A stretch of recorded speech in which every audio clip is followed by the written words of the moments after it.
Hanya karena bro hitam muncul di kamar mandi. Dia buru-buru memutuskan video call sama suaminya. Tapi dia juga nggak terlalu yakin.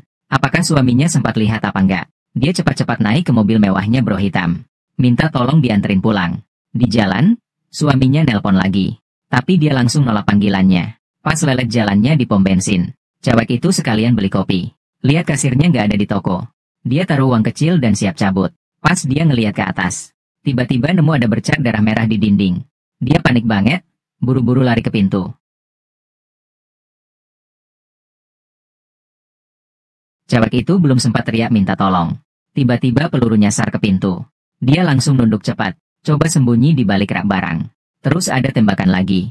Langsung ngebom snack di atas kepalanya. Dia ngeliat lubang peluru di kaca. Cepet-cepet geser posisi. Terus teriak sekenceng mungkin. Minta bantuan bro hitam. Tapi bro hitam nutup kaca mobil. Jadi nggak denger teriakan dia. Cewek itu akhirnya sobek jaketnya. Gigitin kainnya buat ikat luka. Dia coba ngintip keluar. Ngep duit ada billboard gede di depan. Belum sempat paham apa-apa. Peluru nyelonong lagi. Dia buru-buru nunduk ke lantai. Pelan-pelan merangkak ke HP di dekat pintu. Tapi musuhnya kayak bisa baca pikiran. Di detik terakhir, HP-nya ditembak sampai mental. Dia udah hampir nyerah. Sembunyi di balik rak, takut gerak. Setelah agak tenang, cewek itu dengar suara walkie-talkie. Orang di sono manggil-manggil listrik. Sekilas dia ngerasa ada harapan. Cewek itu cari bentar. Nemuin walkie-talkie di pinggir kasir. Dia langsung bangun, susah payah ambil 2 bungkus keripik. Dia tenangin diri beberapa detik, terus lempar bungkus keripik kedua. Pas pembunuhnya nembak, dia cepet-cepet ambil walkie-talkie. Cewek itu susah payah ceritain keadaan. Mohon banget biar cepet lapor polisi. Tapi yang di sono malah nanya-nanya soal kasir. Kayak nggak peduli. Apa yang dia bilang? Bro hitam lagi santai di mobil. Tangki bensin yang baru diisi bunyi alarm. Dia bingung banget, turun buat cek. Baru nyadar mobilnya bocor parah. Dia ngomel dalam hati. Terus buru-buru mau nyari cewek itu. Dia ditembak tepat di leher. Dia ambruk dan merangkak ke depan. Pakai sisa tenaga minta tolong ke cewek itu. Tapi cewek itu cuma bisa ngeliatin dia mati. Nggak berani bantu. Di depan matanya, bro hitam ditembak di kepala sama pembunuh. Cewek itu coba minta tolong lagi lewat walkie-talkie. Akhirnya ada respons dari sono. Dengar suara lapor polisi. Cewek itu akhirnya lega banget.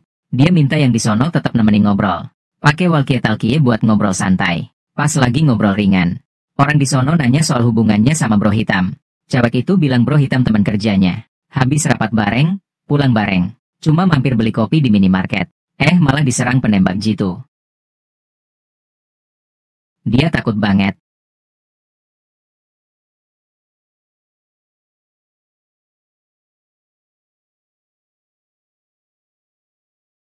Soalnya aku udah ngebom kepalanya. Ternyata di seberang itu pembunuhnya. Bisa nyebut nama dia dengan benar. Cewek itu takut sampai pucet. Dia udah putus asa banget. Dia nanya apa tujuan pembunuhnya. Coba cari celah buat selamat. Pas pembunuhnya lengah. Dia ngelihat saklar di dinding. Sekarang toko terang benderang.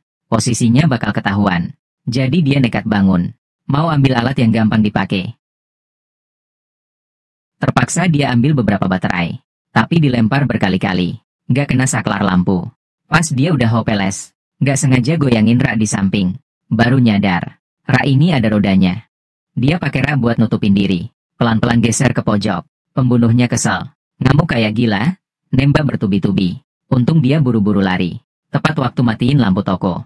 Pakai gelap buat sembunyi. Cewek itu tenang lagi. Dia atur channel walkie-talkie. Coba hubungin orang.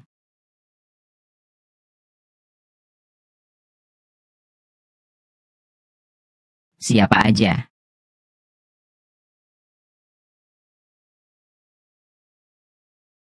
Ternyata kasir yang mati itu punya kesalahan sama kayak cewek itu. Pembunuhnya ganti gaya. Nanya pendapat cewek itu soal ini. Cewek itu nggak berani berdiri. Cari-cari apa yang ada di tubuh kasir. Dia mau cari HP buat lapor. Tiba-tiba ngeliat telepon di kasir. Tapi pas nyoba nelpon, baru nyadar. Kabel di toko udah diputus semua. Nggak ada cara lain. Cewek itu merangkak ke bro hitam. Dia ambil kunci mobilnya. Langsung rencanain kabur. Tapi pembunuhnya tahu rencananya. Nembak mobil berkali-kali. Pas dia udah putus asa. Ada tamu datang ke toko. Cewek itu buru-buru suruh dia lapor polisi. Tapi cowok itu bilang HP-nya ketinggalan di mobil. Dengar ada penembak jitu. Dia nggak berani keluar lagi. Akhirnya ngeguling. Sembunyi juga di balik kasir. Cewek itu curiga sama dia. Diam-diam ambil palu. Tapi cowok itu malah peluk kasir yang mati. Nangis terus-terusan. Dia temen kasir. Gak pernah denger kasir udah nikah. Cowok itu takut banget. Nyaranin buat sembunyi sampai pagi. Tapi cewek itu tiba-tiba sadar. Sejak dia masuk, pembunuhnya gak nembak lagi. Cewek itu yakin dia pembunuhnya. Nyuruh dia ambil HP buat bukti. Cowok itu bingung banget. Terpaksa merangkak keluar. Dia sembunyi pakai mobil. Pelan-pelan buka pintu mobil. Pas dia pegang HP-nya. Tiba-tiba ditembak di kepala. Beberapa saat kemudian, walkie-talkie bunyi lagi.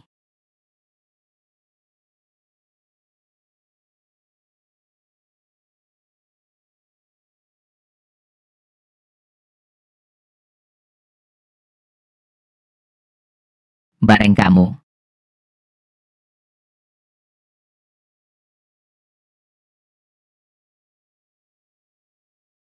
Pembunuh salahin cewek itu. Atas kematian cowok itu.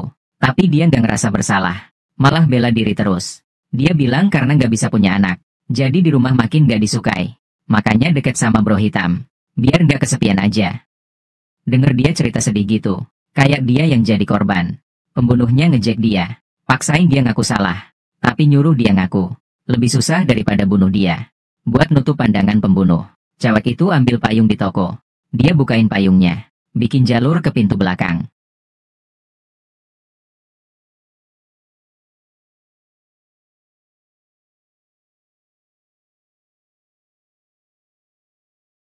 Cewek itu kayaknya kabur ke pintu belakang. Jongkok di lantai, tenangin diri lama. Tiba-tiba dari luar ada suara sirene polisi. Cewek itu langsung semangat lagi. Keras-keras pukul kaca. Tapi mobil polisi cuma lewat. Cepet banget hilang di ujung jalan. Gak ada pilihan. Cewek itu nekat lari keluar. Dia sembunyi-sembunyi. Pelan-pelan deketin mobil. Tapi pas mau nyetir, peluru dateng bertubi-tubi.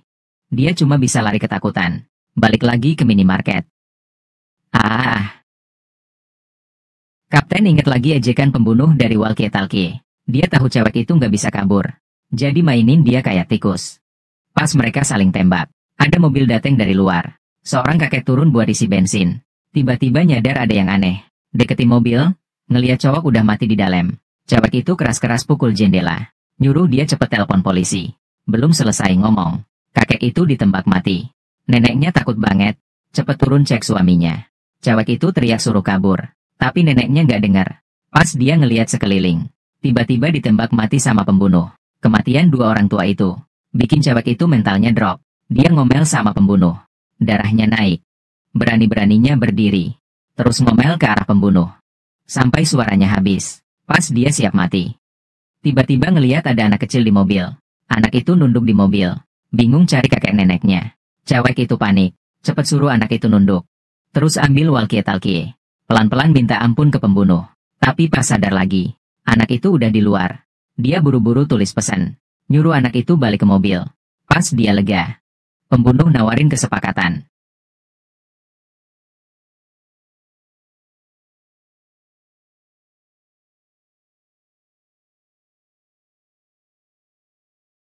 Oke, oke. Cewek itu lanjutin pesan. Coba suruh anak itu kabur ke jalan. Tapi anak itu salah tangkap. Malah lari masuk ke minimarket. Ngadepin situasi mendadak ini. Pembunuh pelan-pelan nunjukin diri. Ngeliat dia mau nyusul. Cewek itu tarik anak itu kabur ke gudang. Tapi pintu gudang terkunci. Gak bisa kabur. Terpaksa sembunyiin anak itu dulu. Dia ambil pipa besi. Pasang obeng jadi senjata. Pas pembunuh dateng. Dia tusuk pinggang pembunuh keras-keras.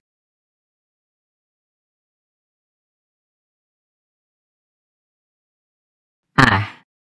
Pembunuh tahan sakit, cabut obengnya. Terus desak cewek itu ke dinding. Mau nembak pas. Cewek itu tarik topengnya. Pembunuh panik. Kena pukul keras sama cewek itu.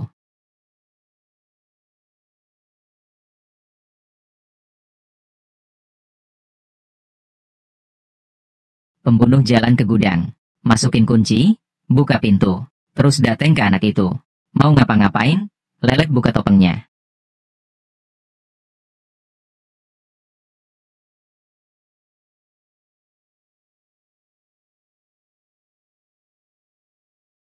Cewek itu pukul pembunuh sampai jatuh. Terus seret dia ke bawah mesin pengangkat. Mesin itu turun pelan. Akhirnya ngehancurin muka pembunuh. Dia pakai tenaga terakhir. Akhirnya selamatin anak itu. Tapi dia kehabisan darah. Tinggal di situ selamanya.